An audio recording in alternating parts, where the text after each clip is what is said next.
உங்களுக்கு அடிமை ஆட்சி அதிமுக வேணுமா இல்ல ஆண்மையான ஆட்சி திராவிட முன்னேற்ற கழகம் வேணுமா?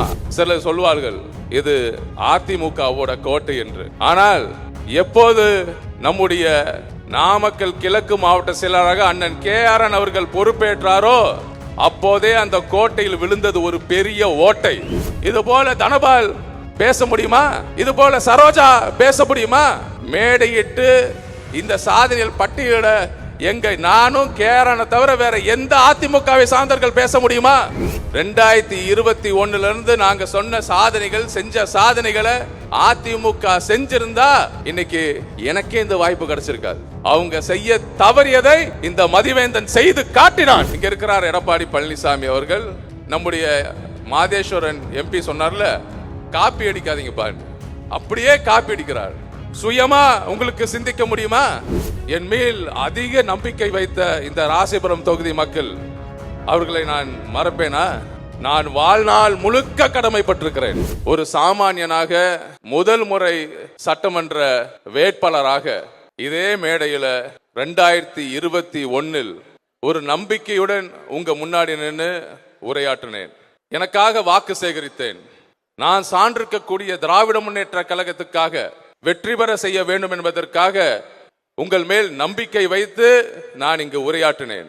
உரையாற்றி சென்று பல பிரச்சாரங்களை முடித்துவிட்டு நான் காத்திருந்த போது இந்த தொகுதியை சார்ந்த மக்கள் அள்ளி தந்தது வெற்றி, வெற்றி, வெற்றி. என் மேல் அதிக நம்பிக்கை வைத்த இந்த ராசிபுரம் தொகுதி மக்கள், அவர்களை நான் மறப்பேனா? நான் வாழ்நாள் முழுக்க கடமைப்பட்டிருக்கிறேன். எப்பேற்பட்ட பொறுப்பை நீங்கள் அள்ளி தந்திருக்கிறீர்கள். சாதாரண பொறுப்பா? சட்டமன்ற உறுப்பினர் என்கின்ற ஒரு மிகப்பெரிய பொறுப்பு.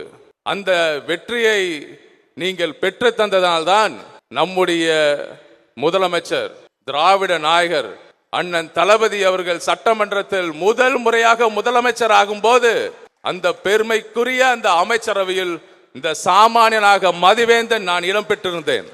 இதற்கு காரணகர்த்தாவாக இருந்த நம்முடைய ராசிபுரம் மக்களை என் வாழ்நாள் முழுக்க நான் மறக்க மாட்டேன். இந்த 5 வருடங்கள் 2021 இருந்து 26 வரைக்கும் நான் அர்ப்பணிப்போடு செயல்பட்டேன். என் மனசாட்சிக்கு உட்பட்டு இந்த தொகுதியை முன்னேற்ற வேண்டும் என்கின்ற ஒரே குறிக்கோளோடு ஒவ்வொரு நாளையும் நான் நகர்த்தி சென்றேன். இந்த ராசிபுரம் சட்டமன்ற தொகுதியை பொறுத்தவரை சிலர் சொல்வார்கள் இது அதிமுகவோட கோட்டை என்று. ஆனால் எப்போது நம்முடைய நாமக்கல் கிழக்கு மாவட்ட செயலராக அண்ணன் KRN அவர்கள் பொறுப்பேற்றாரோ அப்போதே அந்த கோட்டையில் விழுந்தது ஒரு பெரிய ஓட்டை.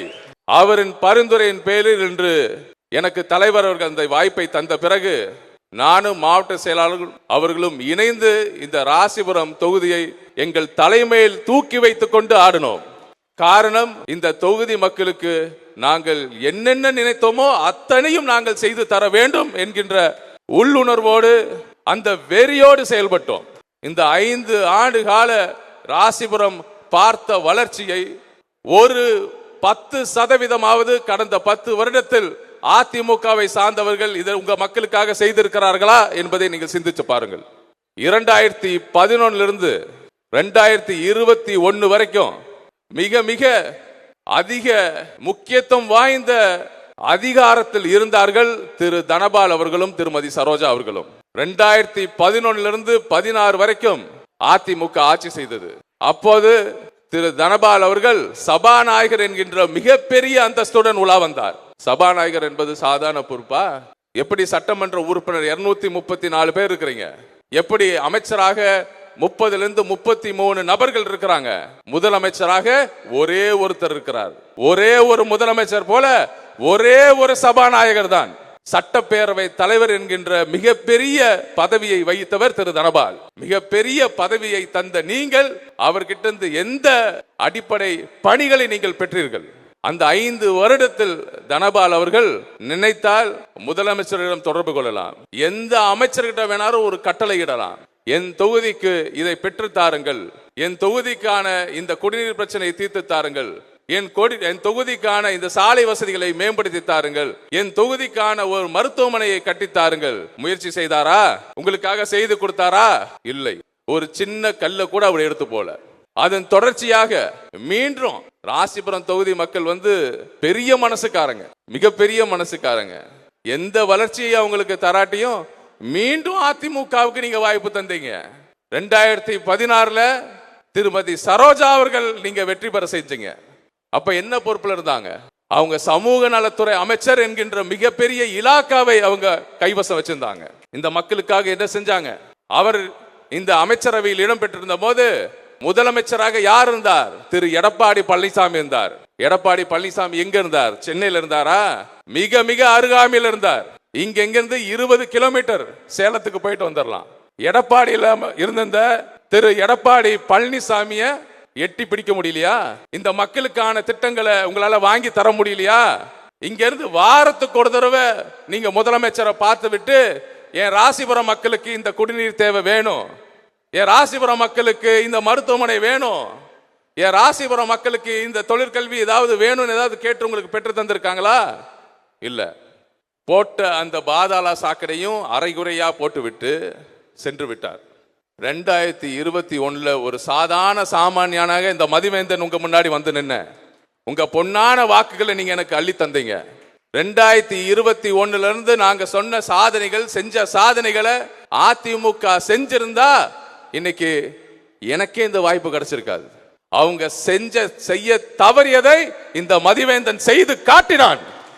அடிப்படையாக இருந்த அந்த குடிநீர் திட்டம் 854 கோடி ரூபாய் மதிப்பீட்டில் இங்க இருக்கக்கூடிய அனைத்து ராசிபுர தனிநபர் குடிநீர் தேவையை பூர்த்தி செய்தவன் இந்த மதிவேந்தன். இந்த பகுதிக்கான சாலை வசதிகளை மேம்படுத்தி கட்டமைப்பை உருவாக்கியவன் இந்த மதிவேந்தன்.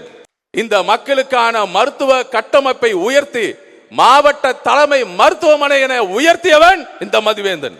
இந்த மக்களுக்கான தகவல் தொழில்நுட்ப பூங்கா என்று பெரிய பெரிய மாநகரங்கள்ல, சென்னை, கோயம்புத்தூர் என்று பல மாநகரங்கள்ல, ராசிபுரத்துல ஒரு டைடல் பார்க் என்று கனவு காணாத திட்டத்தை கொண்டு வந்து சேர்த்தியவன் இந்த மதிவேந்தன்.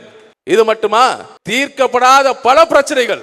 இந்த போதமலைக்கு சுதந்திரம் அடைஞ்சதிலிருந்து இந்த சாதாரண மக்கள், பழங்குடியினர் மக்கள் தலை சுமையில் அவர்கள் விவசாயத்தில் விளைவித்த அந்த சாமை, ஆமணக்கை நடந்து கொண்டு நெட்டுக்குட்டலான பாதையில் விளைவித்து அவர்கள் செல்வார்கள், விற்றுவிட்டு செல்வார்கள். அந்த கஷ்டத்தை புரிந்து நானும் அண்ணன் KRN அவர்களும் இணைந்து போதமலைக்கு பெற்று தந்த சாலை தான் 140 கோடி மதிப்பீட்டிலான சாலை. நாரைக்கணி பகுதியில் வசிக்கக்கூடிய மக்கள், தமிழ்நாட்டில் இது போற ஒரு பிரச்சனை இல்லவே இல்லை. அந்த மாதிரி ஒரு பிரச்சனை ராசிபுரத்துல. அங்க இருக்கக்கூடிய வசிக்கக்கூடிய மக்கள் ஒரு அங்கீகாரம் இல்லாத நிலத்துல வாழ்ந்துகிட்டு இருந்தாங்க. அவர்களுக்கு அவர்கள் உழுத இடத்தை கிட்டத்தட்ட 2 to 3 ஏக்கர் இடத்தை அவர்கள் பேரிலே பட்டா போட்டு அவர்களுக்கு நில அளவை செய்து அதை வழங்கியவன் இந்த மதிவேந்தன். இது போல தனபால் பேச முடியுமா? இது போல சரோஜா பேச முடியுமா? மேடையிட்டு இந்த சாதனைகள் பட்டியலிட எங்க நானும் KRN தவிர வேற எந்த அதிமுகவை சார்ந்தவர்கள் பேச முடியுமா? பேச முடியாது. ஏன்னா இந்த மக்களுக்கு அர்ப்பணிப்போடு செயல்பட்டவர்கள் நாங்கள். தொடர்ந்து நான் சொல்றேன், 234 தொகுதியிலும் முதன்மையான தொகுதியாக இந்த ராசிபுரத்தை மாற்றும் வரை நாங்கள் ஓய மாட்டோம். இது எல்லாத்தையும் பார்த்துட்டு இங்க இருக்கிறார் எடப்பாடி பழனிசாமி அவர்கள். நம்முடைய மாதேஸ்வரன் MP சொன்னார்ல, காப்பி அடிக்காதீங்க பாருங்க, அப்படியே காப்பி அடிக்கிறார். சுயமா உங்களுக்கு சிந்திக்க முடியுமா? சுயமா சிந்திச்சு ஏதாவது சொல்றீங்களா? அதுவும் எப்படி? முதல்ல இந்த தொகையை சொல்லும் போது கருணை தொகையா? யாருக்கு வேணும் உங்க கருணை? இது எங்களுடைய உரிமை. அந்த உரிமையை பெற்று தந்தது நம்முடைய முதலமைச்சர் அண்ணன் முத்துவேல் கருணாநிதி ஸ்டாலின் தான்.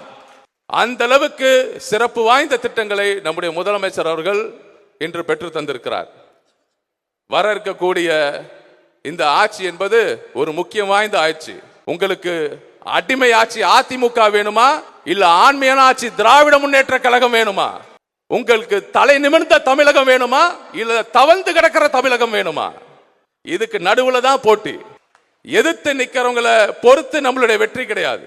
அது யார் வேணாலும் இருக்கலாம், அது இரட்டை இலையா இருக்கலாம், அது பாஜகவா இருக்கலாம், யார் வேணாலும் இருக்கலாம்.